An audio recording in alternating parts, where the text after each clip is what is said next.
Good morning, Boker Tov. Hope you're having a great day. As many of you know already, I just returned from New York from the conference of Chabad rabbis, the international conference of over 4,000 Chabad rabbis that came from all over the world, from every continent, from every country, from every state, to be inspired and to gain energy from each other to continue with the mission that the Rebbe gave us. And all ages, young, old, every decade, every language, every impact possible.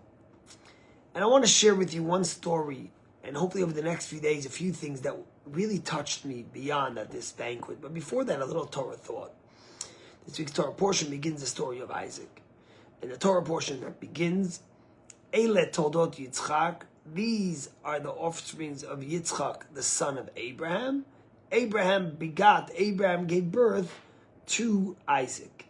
And all the commentaries, of course, ask, why does it say Isaac, the son of Abraham? Abraham gave birth to Isaac. It's repetitive. Obviously, if Abraham's the son of Isaac, he gave birth to him. And the answer the rabbis give is that many people laughed and scoffed at the idea that at 100 years old, Abraham could give birth to a child, could have a child. And they said, nah, they just gathered a child off the street. So God made a miracle that Isaac looked identical to Abraham, that no one should ever say he wasn't his child. But the Rebbe tells us something more on the spiritual level, that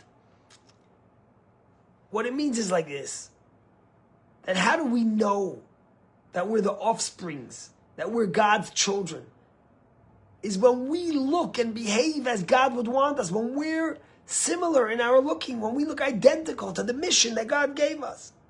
And when I think about the Chabad rabbis and Rebbitzins, I think thousands of Chabad rabbis over the weekend, what makes us who we are, when it's not just that we are the children of the Rebbe, that we are his spiritual children and those who continue his mission, but it's that Avram hold it Yitzchak, that when people see a Chabad rabbi and Rebbitzin, they can say, look, these are children of the Rebbe. And seeing these rabbis, there is no doubt that this is the case. And I want to just share one anecdote that happened at the banquet, which was so moving.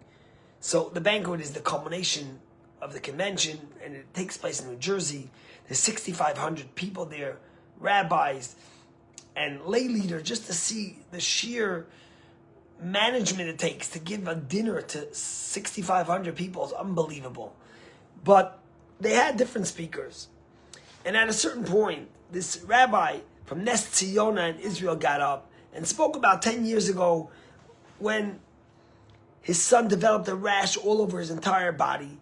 And the son was 2 years old, and they rushed him to the hospital. And they found out that he has a terrible bacterial infection.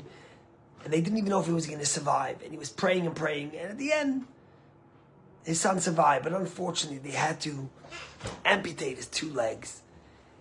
And he spoke about how he felt the miracle of God, the fact that his son did survive.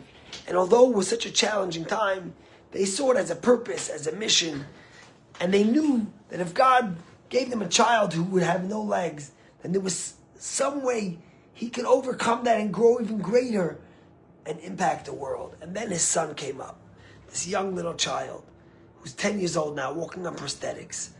And he spoke about it. He says, I was too young. I was a baby. I don't remember when I lost my legs. But he says, I remember the day I understood that this was going to be able to propel me to something higher. And he spoke about how in his house they don't see what's missing, but what they have. And his father spoke about the same idea, the idea that we are blessed. He said, I have eyes, I have hands, I have a heart. The kid was so inspiring at 10, 11 years old with his father standing there. And his father spoke of how this propelled them to greater heights in impacting the students in the universities and the community that they're working at. And then they took us live to Israel, where we had Rabbi Liraz Zeira, who was the rabbi who was on his reserve duty on the border of Syria. And he was putting up a sukkah right before Yom Kippur. And he stood on a landmine. He ended up being rushed to the hospital, and they amputated both of his legs.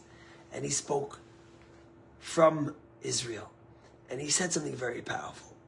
He said, when I was putting up the sukkah and the blast went off, I felt pain all over.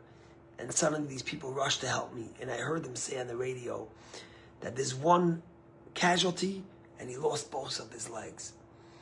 And he said it was at that moment that I realized two things, he said. Firstly, I realized that I must stay conscious if I want to survive, that I can't lose my consciousness. And the second thing I realized is that if I survive without my legs, then this is because God believes there's purpose for me to accomplish more in this world and to do what I'm doing with greater strength, with greater courage, and with greater conviction. One of the soldiers next to him said, say Shema Yisrael, scream out the words that you say if you think you might not make it. And he said, no, I'm not going to say Shema Yisrael.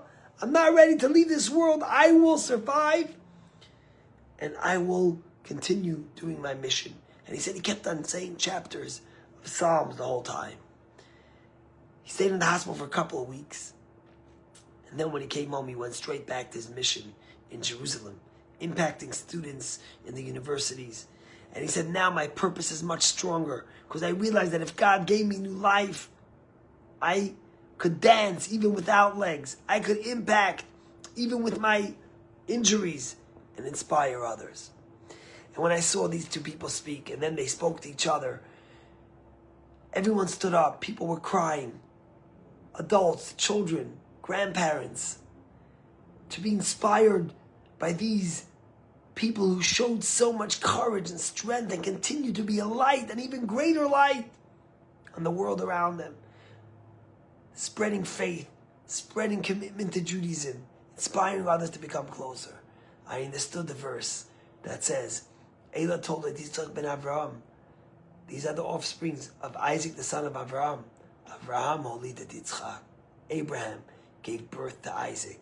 Everyone looked at Isaac and said, this is the son of Abraham. And when you live that way, then you have toldot, you have offsprings, you impact others. These thousands of rabbis, among these two inspiring people, continue to impact the world in the most revolutionary way that the Rebbe taught us. And always, people in every corner of the world look at these Chabad rabbis and say, these are the students, the disciples, the representatives of the Lubavitcher Rebbe, blessed memory, who continue to share his message and inspire and uplift. Each one of us has this opportunity to lead this message of light, of faith, of commitment, and inspire people to come closer to their Judaism. Have a great day.